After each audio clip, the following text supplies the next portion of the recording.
we were discussing this the other day. I'll say that everyone hates our healthcare system. We all do. It's weird to me that conservatives do.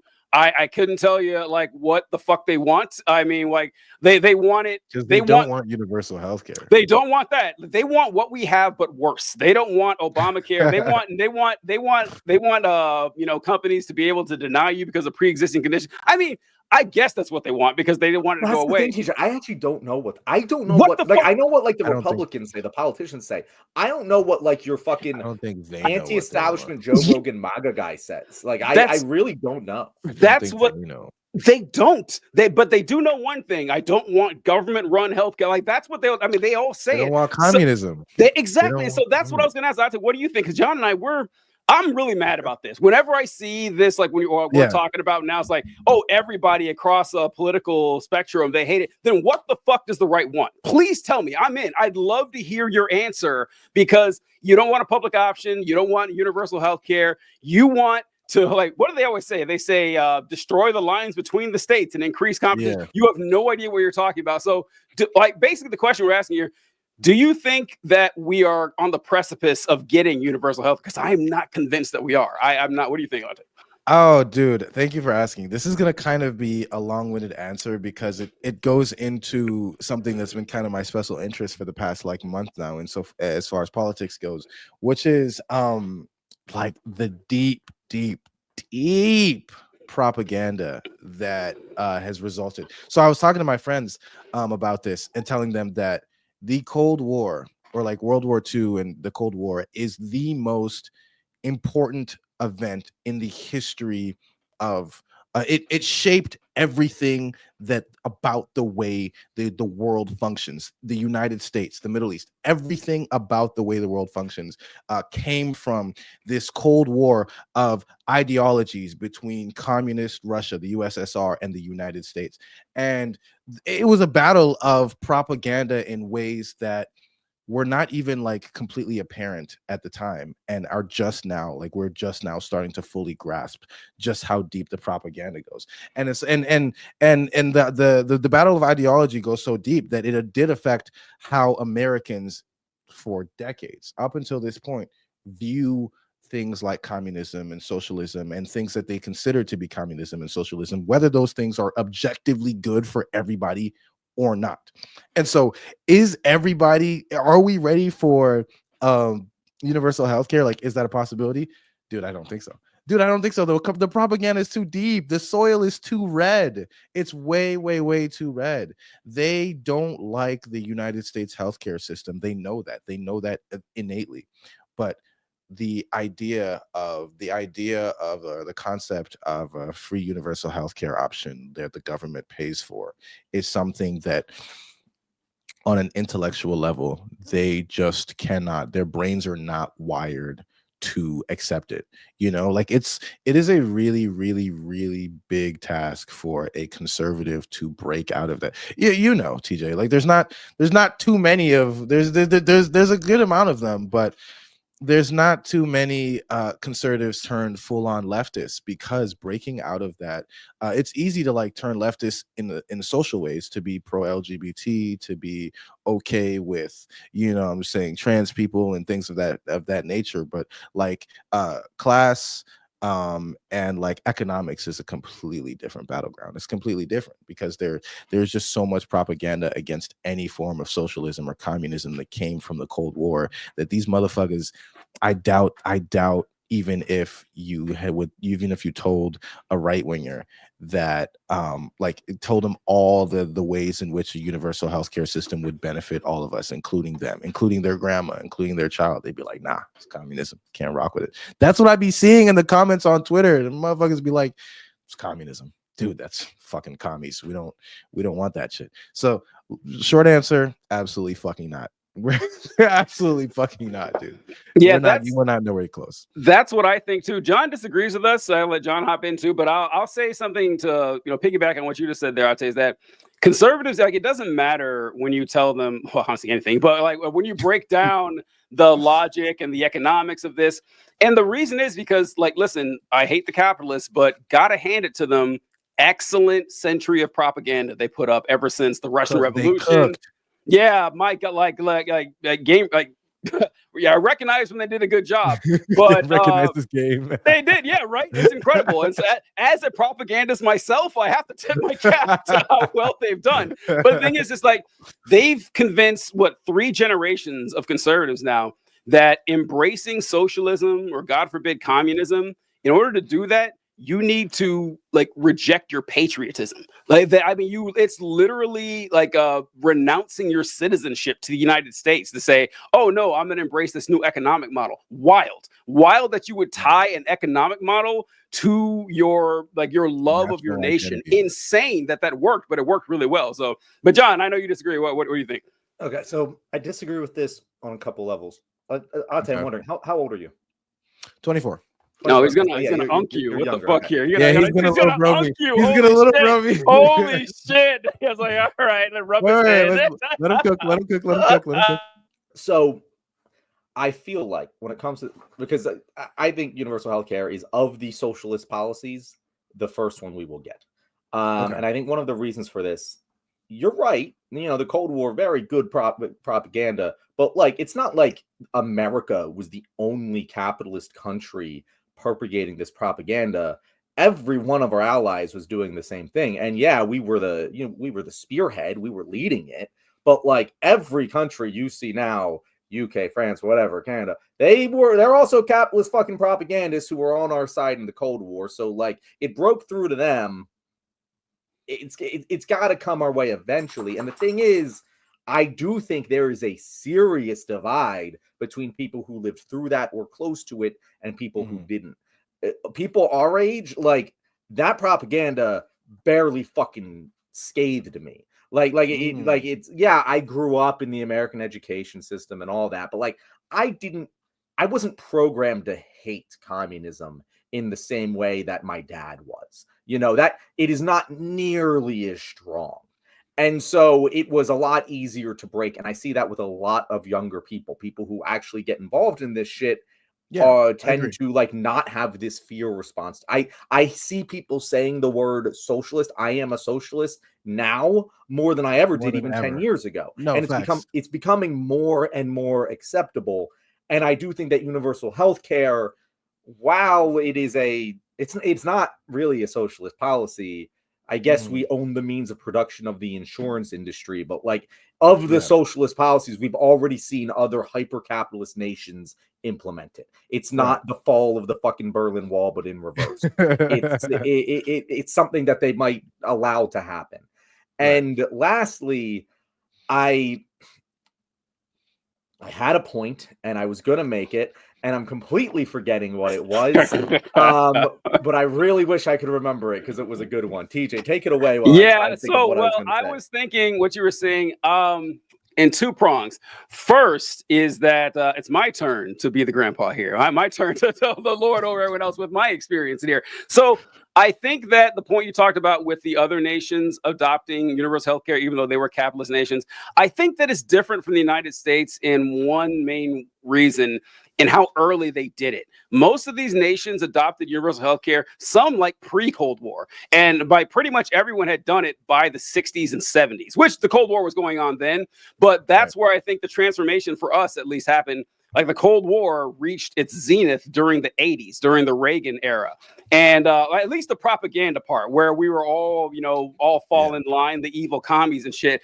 And I think that left an indelible stamp for the next, 50, 60 years. Like, it's gonna be hard to overcome that because the vestiges are still there. And I think that if maybe it were to happen, it would have to be like maybe after my generation is gone. I think that really, because like I still remember that. I still remember the propaganda that goes through there. And the fact that the other capitalist nations did so before that happened, I think we're a little bit different than that. I think it's possible. I just think the battle would be so strong because the well has been poisoned so thoroughly that it hasn't. It hasn't. Like that. Like, you look at like polling with this specific issue.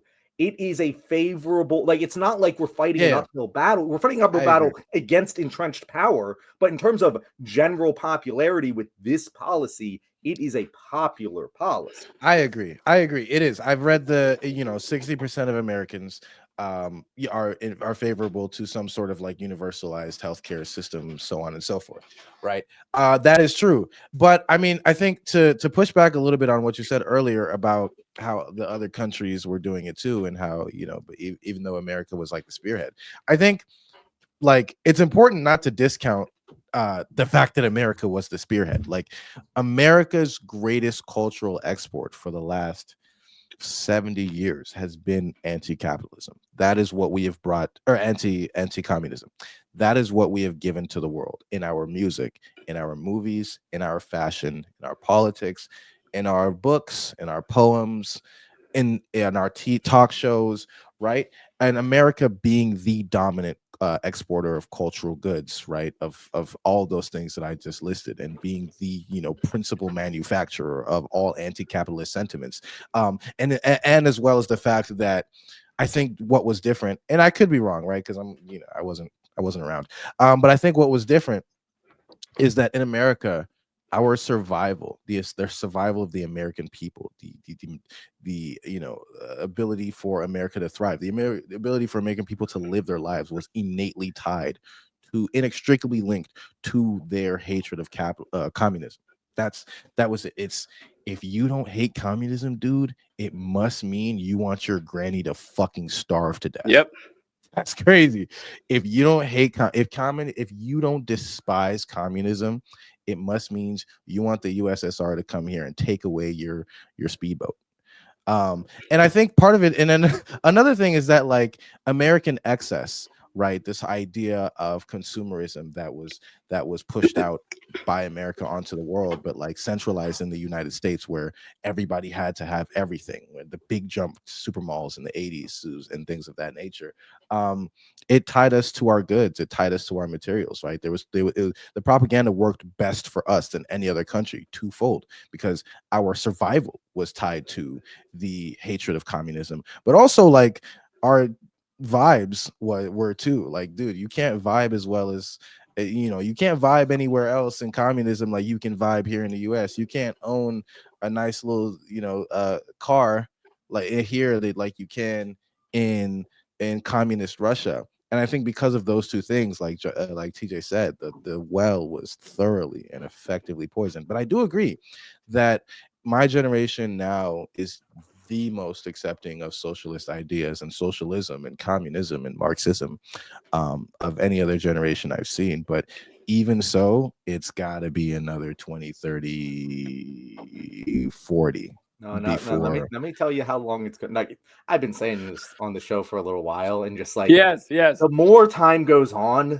the more it feels like that I'm right about this. Oh, There's going to be a massive transfer of wealth over the next 10 to 20 years as the boomer generation dies. And that transfer of wealth is going to go. It's going to skip over the Gen Xers, who are very small, although very fucking conservative. And it's going to go to the millennials, who are the first generation in recorded history to not grow more conservative as they age, and in fact, go farther left. And when that happens, when you have a generation of millennials who, for the most part, did not have this well poisoned, and suddenly they have a lot more money and all of this resentment built up over their adult lives for the systems that be, because they couldn't buy that house until like just now, whatever. I think that is the moment where lightning strikes. And also, it will happen to coincide with the time when white people become a plurality in this country. It will happen to coincide with the time now, looking like after another 4 years of Trump is when it's going to fucking start. Yeah. I don't know.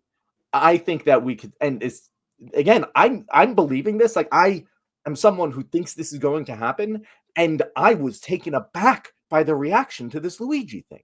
I could not believe how many people felt this way. I think we're a powder keg ready to fucking blow. And the winds to blow in the right direction, because, and this is the point I had earlier that I forgot, and we're about to tie it up with a bow. Talk to ex-conservatives. Very few of them are like traditional like Republicans, if you ever see people, we talk about people who left the left all the time, but if you talk to people who left the right, they don't land at liberal moderate ever. I never see someone who's like, yo, I'm a libertarian, whatever. They just skip right over that because it's they go straight to leftism. And they go straight to leftism. I see time and time. God and time. damn it! You know they ain't doing it for fucking money. You know, like it makes sense to me that like if there were to be some sort of big shock, I agree, and people started paying attention a little bit more, they tend to land where we are.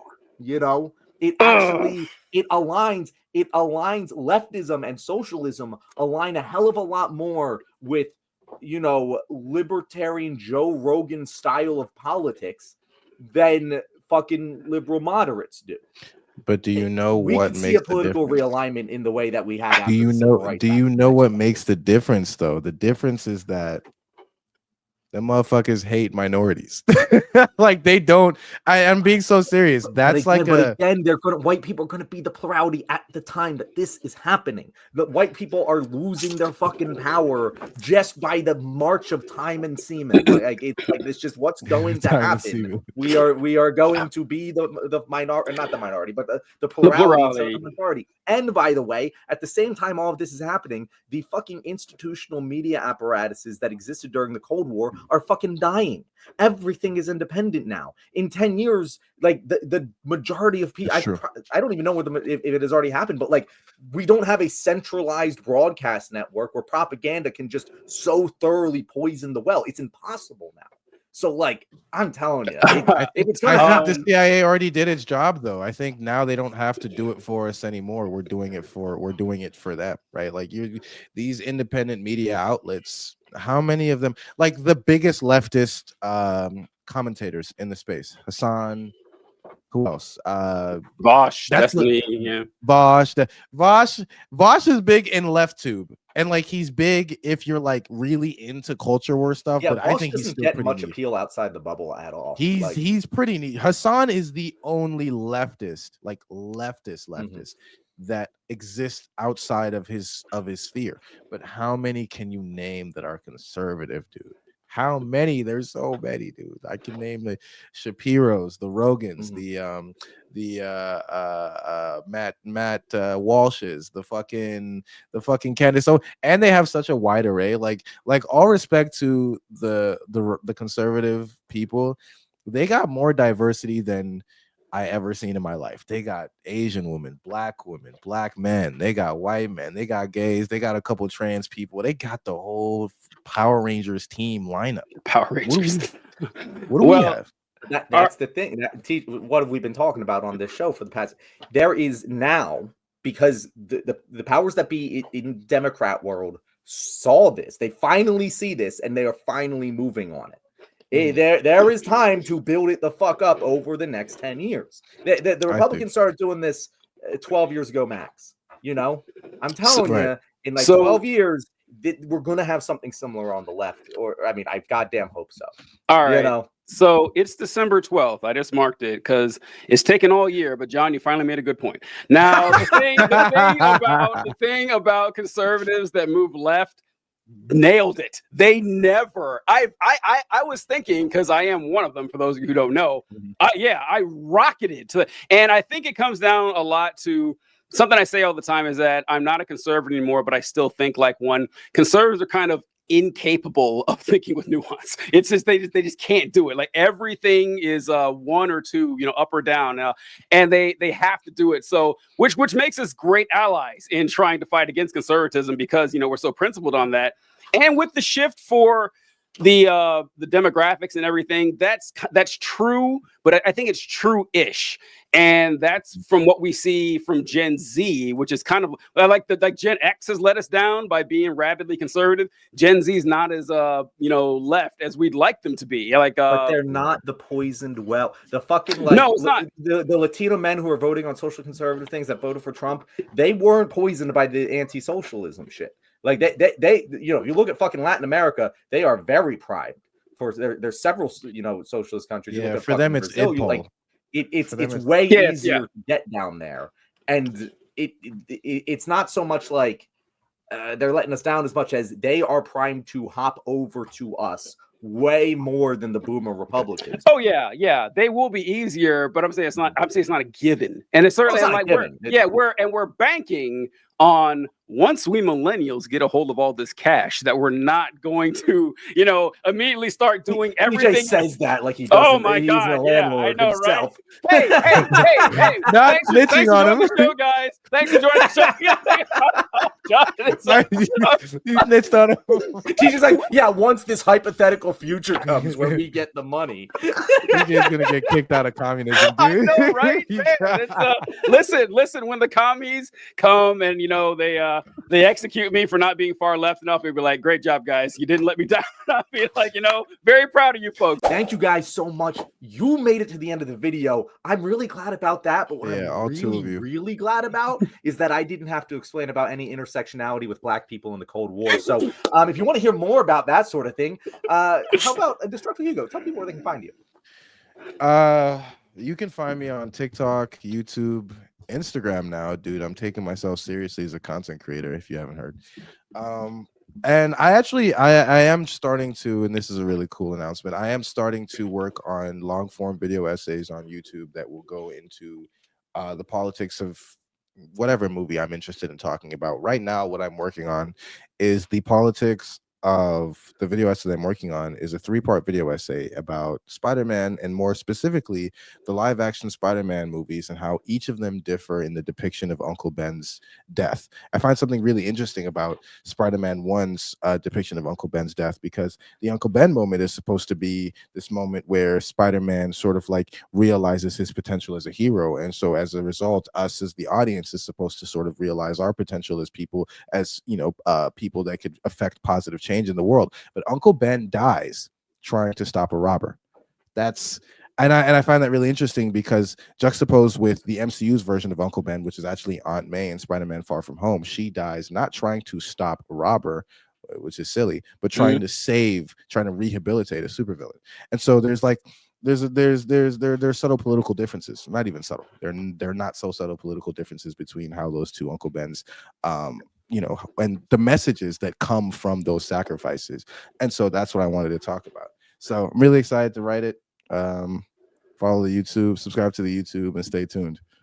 Fantastic. Look forward to it. We appreciate you coming on, Ate. Destructive Hugo, Ate, fantastic. I would say he is our second favorite guest host. Our favorite guest host actually joined us on December 4th from the hours of 6 a.m. Eastern time to 9 a.m. Eastern time. Man named Luigi Mangione. If you guys want to check out that video, it's private on YouTube right now, but he was in studio recording with us. It was fantastic. So check that out. Thank you guys. We'll catch you later.